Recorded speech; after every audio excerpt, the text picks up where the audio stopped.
Just நம்ம வச்சுட்டு இந்த மாதிரி நல்லா ஸ்பாஞ்ச் வச்சு நல்லா நம்ம தட்டி கொடுத்துட்டு இப்போ நம்ம எடுத்து பார்க்கலாம். இப்போ பாருங்கள் எல்லா ஸ்டோன்ஸுமே வந்து ஃபேப்ரிக்கில் ட்ரான்ஸ்ஃபர் ஆகிடுச்சு. அதே மாதிரி இங்கே நெக்ஸ்ட் டிசைனும் நம்ம எடுக்கலாம்.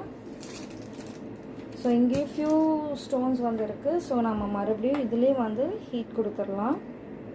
ஸோ நம்ம இப்போ இந்த டிசைனும் எடுத்து பார்க்கலாம். ஸோ பாருங்கள் ஆல்மோஸ்ட் எல்லா ஸ்டோன்ஸுமே வந்து ஃபிக்ஸ் ஆகிடுச்சு. ஸோ இந்த மாதிரி ஒவ்வொரு டிசைனுமே ரொம்ப ஸ்லோவாக ஒரு எண்டிலேருந்து நம்ம வந்து எடுக்கலாம். இங்கே ஜஸ்ட் ஒரு ஸ்டோன் இருக்கிறப்ப நம்ம பழக பழக இந்த ஒர்க் வந்து ரொம்ப ஈஸியாக வந்துடும் ஃப்ரெண்ட்ஸ். இப்போ எல்லாத்துக்குமே நம்ம ஹீட் ப்ராப்பராக வச்சுட்டோம். இப்போ பாருங்கள் நெக்ஸ்ட்டு டிசைன்லேயும் ஒரு ஸ்டோன் கூட ஸ்டிக்கர் ஷீட்டில் ஒட்டல.